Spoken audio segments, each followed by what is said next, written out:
जय हिंद दोस्तों, जैसा कि आप अपनी स्क्रीन पर देख रहे हैं, आज जो हम भारत के प्रमुख बंदरगाह के बारे में जानेंगे, जो कि एग्जाम के पॉइंट ऑफ व्यू से काफी ज्यादा महत्वपूर्ण टॉपिक है और लगभग एग्जामों में अक्सर इनसे क्वेश्चन बनाकर पूछ लिए जाते हैं। तो चलिए स्टार्ट करते हैं। बंदरगाह का सामान्य परिचय। अब कुछ सामान्य परिचय जो बंदरगाह से संबंधित है वो भी हम देख लेते हैं। प्राचीन काल से ही भारत में पड़ोसी राज्यों के द्वारा व्यापार होता रहा है, कुछ जलमार्ग के द्वारा तो कुछ स्थल मार्ग के द्वारा। जो जलमार्ग के द्वारा व्यापार किया जाता था उसके लिए माध्यम नाव को बनाया गया था, वहीं आधुनिक समय में यह व्यापार जलयानों के द्वारा किया जाता है। अब हम देखेंगे कि आखिर बंदरगाह क्या है। जहां वस्तुओं का आयात और निर्यात समुद्री मार्ग के द्वारा जहाज के माध्यम से किया जाता है, बंदरगाह कहलाता है। बंदरगाह के अन्य नाम पोर्ट, पोताश्रय और पत्तन है। तो याद रखिएगा, जो बंदरगाह है इसको जो है इन नामों से भी जाना जाता है, पोर्ट, पोताश्रय और पत्तन। भारत में अब तक 13 बड़े एवं 200 छोटे बंदरगाह हैं, जिनमें बड़े बंदरगाह केंद्र सरकार और छोटे बंदरगाह राज्य सरकारों के अंतर्गत आते हैं।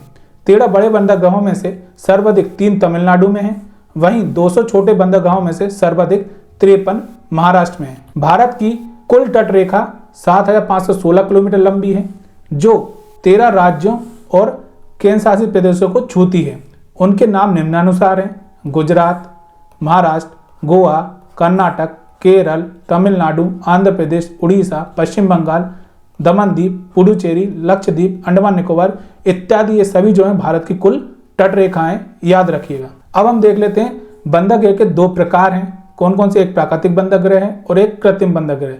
अब देखिए, प्राकृतिक बंदरगाह नाम से ही समझ में आ रहा है कि क्या होगा, जो प्रकृति में मूल रूप से विद्यमान होगा, और कृत्रिम बंदरगाह जिन्हें मानव द्वारा निर्मित किया गया होगा। अब हम इनकी डेफिनेशन देख लेते हैं। वे बंदरगाह जो मूल रूप से प्रकृति में उपलब्ध हैं, जिन्हें मानव के द्वारा निर्मित नहीं किया गया है, प्राकृतिक बंदरगाह कहलाते हैं। इनकी संख्या भारत में 10 है। अब देखते हैं कृत्रिम बंदरगाह क्या है। ऐसे राज्य जहां पर प्राकृतिक रूप से बंदरगाह उपलब्ध नहीं है, किसी रूप से प्राकृतिक रूप से, वहां पर वस्तुओं का आयात निर्यात करने के लिए मानव द्वारा कृत्रिम रूप से बंदरगाह का निर्माण किया जाता है, उसे ही कृत्रिम बंदरगाह कहा जाता है। इनकी संख्या भारत में 3 है, याद रखिएगा इस पॉइंट को। अब देख लेते हैं हमारे जो प्रमुख बंदरगाह हैं वो कौन कौन से हैं, जिसमें पहला है आपका कांडला बंदरगाह। यह एक प्राकृतिक बंदरगाह है। इस बंदरगाह का नाम बदलकर दीनदयाल बंदरगाह कर दिया गया है। यह भारत का सबसे बड़ा बंदरगाह है, जो गुजरात राज्य के कच्छ जिले में पश्चिम तट पर स्थित है। याद रखिए ये कहां पर है, गुजरात राज्य के कच्छ जिले के पश्चिम तट पर स्थित है। कौन सा? कांडला बंदरगाह। ये इस टाइप से कांडला बंदरगाह आप देख लीजिए, किसी भी मानव के द्वारा निर्मित नहीं किया गया है। यह बंदरगाह कांडला नदी पर बना हुआ है। इस बंदरगाह से आयात की जाने वाली वस्तुएं पेट्रोलियम एवं उर्वरक हैं, जबकि निर्यात की जाने वाली वस्तु मैग्नीज, कपड़ा, अनाज, नमक और सीमेंट आदि हैं। सबसे पहला मुक्त व्यापार क्षेत्र भारत का इसी बंदरगाह पर है। उत्तर भारत की आवश्यकताओं को सर्वाधिक पूर्ति इसी बंदरगाह से की जाती है। नेक्स्ट है मुंबई बंदरगाह।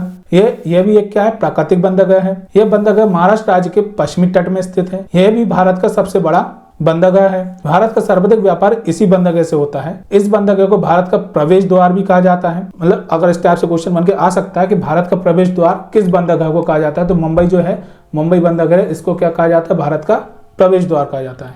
इस बंदरगाह से निर्यात की जाने वाली वस्तुएं सूती और ऊनी कपड़े, इंजीनियरिंग सामान, चमड़े का सामान आदि है। ये जो देख रहे हैं आप, ये क्या है, मुंबई बंदरगाह है। नेक्स्ट देख लेते हैं नेहावा सोबा बंदरगाह। ये एक कृत्रिम बंदरगाह है। याद रखिएगा कि ये कौन सा बंदरगाह है, कृत्रिम बंदरगाह है, जिसे मानव के द्वारा निर्मित किया गया है।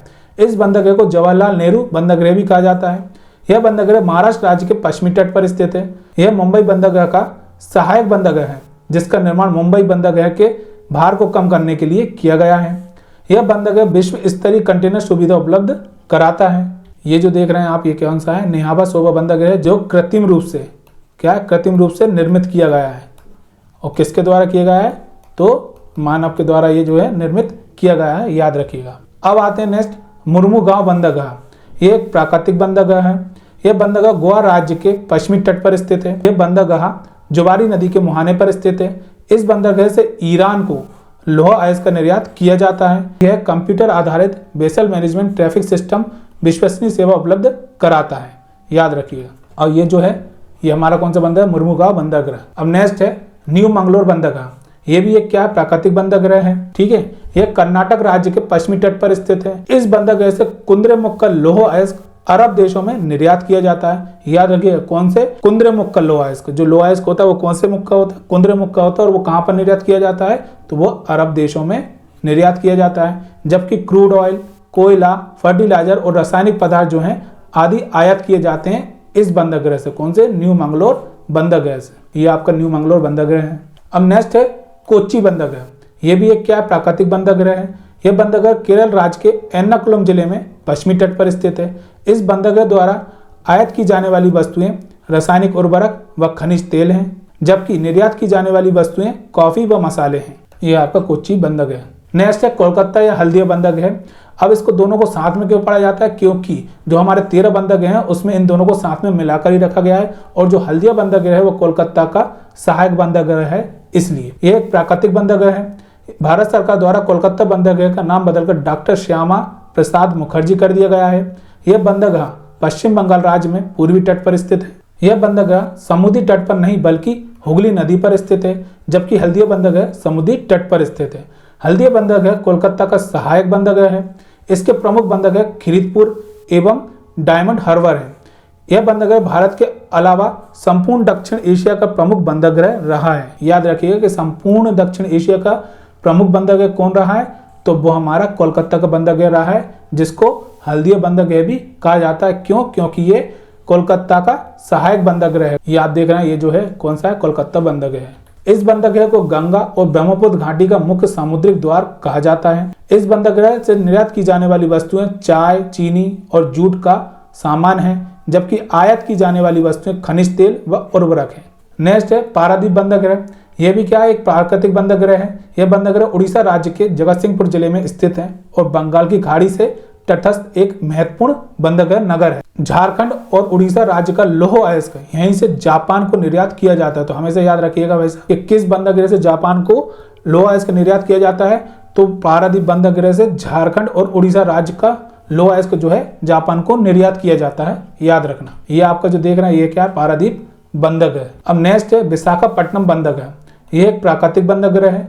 यह आंध्र प्रदेश राज्य में स्थित भारत का सबसे गहरा बंदरगाह है। इस बंदरगाह के निकट डॉल्फिन नोज नामक पहाड़ी होने के कारण यह तेज समुद्री हवाओं से सुरक्षित रहता है। यह है विशाखापट्टनम बंदरगाह। यह विशाखापट्टनम जिले का मुख्यालय तथा भारतीय नौसेना के पूर्वी कमांड का केंद्र है। यह व्यापार में देश का चौथा सबसे बड़ा बंदरगाह है। जलयान निर्माण इस बंदरगाह का सबसे बड़ा उद्योग है। इस बंदरगाह द्वारा अयस्क, एल्यूमिनियम, कास्टिक सोडा आदि आयात किया जाता है, जबकि लकड़ियां, कोयला, चमड़ा, मूंगफली आदि का निर्यात यहां से किया जाता है। तो क्या होता है, इस बंदरगाह द्वारा अयस्क, एल्यूमिनियम, कास्टिक सोडा आदि का आयात किया जाता है, जबकि लकड़ियां, कोयला, चमड़ा, मूंगफली आदि का निर्यात किया जाता है। किस बंदरगाह से, विशाखापट्टनम बंदरगाह से जो है ये सब चीजें आयात और निर्यात की जाती है।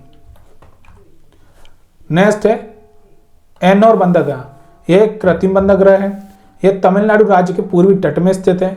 यह चेन्नई का सहायक बंदरगाह है, जिसका निर्माण चेन्नई बंदरगाह का भार कम करने के लिए किया गया है। तो ये देख रहे हैं आप, ये कौन सा है, आपका एन्नौर बंदरगाह। यह देश का पहला कंप्यूटराइज बंदरगाह है। मतलब कंप्यूटराइज जो बंदरगाह है वो पहला कौन सा, एन्नौर बंदरगाह है, जो देश का पहला है। याद रखिएगा, यह भारत का पहला कॉर्पोरेट पोताशय भी है। इस बंदरगाह की प्राथमिक अवधारणा इसे चेन्नई बंदरगाह के उपग्रही बंदरगाह के रूप में विकसित करने की थी, जिसका प्राथमिक कार्य तमिलनाडु बिजली बोर्ड के ताप विद्युत संयंत्रों को कोयला की सप्लाई करना होता। नेक्स्ट है चेन्नई बंदरगाह। यह भी क्या है, एक कृत्रिम बंदरगाह है। यह तमिलनाडु राज्य में पूर्वी तट पर स्थित है। यह भारत का सबसे पुराना बंदरगाह है। लगभग देखा जाए तो लगभग 125 साल पुराना, कितना 125 साल पुराना जो है ये बंदरगाह है। याद रखिएगा भारत का। इस बंदरगाह द्वारा इंजीनियरिंग सामान, पेट्रो उर्वरक का आयात किया जाता है, जबकि हल्दी, तंबाकू, सूती वस्त्र आदि का निर्यात किया जाता है। यह मुख्य कंटेनर बंदरगाह बनने से पूर्व प्रमुख यात्रा बंदरगाह भी था। तो याद रखिए प्रमुख यात्रा बंदरगाह कौन था, ये आपका चेन्नई बंदरगाह था। ये आपका चेन्नई बंदरगाह। नेक्स्ट है पोर्ट ब्लेयर बंदरगाह। ये एक प्राकृतिक बंदरगाह है। यह बंदरगाह केंद्र शासित प्रदेश अंडमान निकोबार द्वीप पर स्थित है। यहाँ टिम्बर की लकड़ियों की प्रचुरता पाई जाती है। तो ये कौन सा आपका पोर्ट ब्लेयर बंदरगाह। अब देख लेते हैं तूतीकोरिन बंदरगाह। ये भी एक क्या प्राकृतिक बंदरगाह है। इस बंदरगाह का नाम बदलकर बीओ चिदम्बरनार रख दिया गया है, क्योंकि ये भारत के स्वतंत्रता सेनानी थे। यह बंदरगाह दक्षिण तमिलनाडु राज्य के आर्थिक विकास का उत्प्रेरक है। यह आपका तूतीकोरिन बंदरगाह है। यहाँ पर समुद्री तट कम गहरा है, इसलिए जलयान 5 किलोमीटर दूर ही रोक दिए जाते हैं। यह बंदरगाह मन्नार की खाड़ी में स्थित है। यहाँ पर मत्स्य उद्योग अधिक होने के कारण इसे मत्स्य पत्तन भी कहते हैं। याद रखिए, मत्स्य पत्तन किसे कहा जाता है कि तूतिनकोरिन बंदरगाह को भी कहा जाता है। क्यों? क्योंकि यहाँ पर मत्स्य उद्योग जो है वह अधिक होता है, इसलिए। इस बंदरगाह द्वारा निर्यात की जाने वाली वस्तु चाय, गरम मसाले, केला, नारियल, सूती वस्त्र इत्यादि हैं। तो दोस्तों, मैं उम्मीद करता हूं कि ये वीडियो आपको काफी पसंद आया होगा। तो इस वीडियो को ज्यादा से ज्यादा लाइक करिएगा, शेयर करिएगा। साथ ही अगर आप हमारे चैनल पर नए हैं तो हमारे चैनल को सब्सक्राइब करना बिल्कुल मत भूलिएगा, ताकि हमारी वीडियो की जो भी लेटेस्ट नोटिफिकेशन है आप तक सबसे पहले पहुंच सके। धन्यवाद। जय हिंद, जय भारत।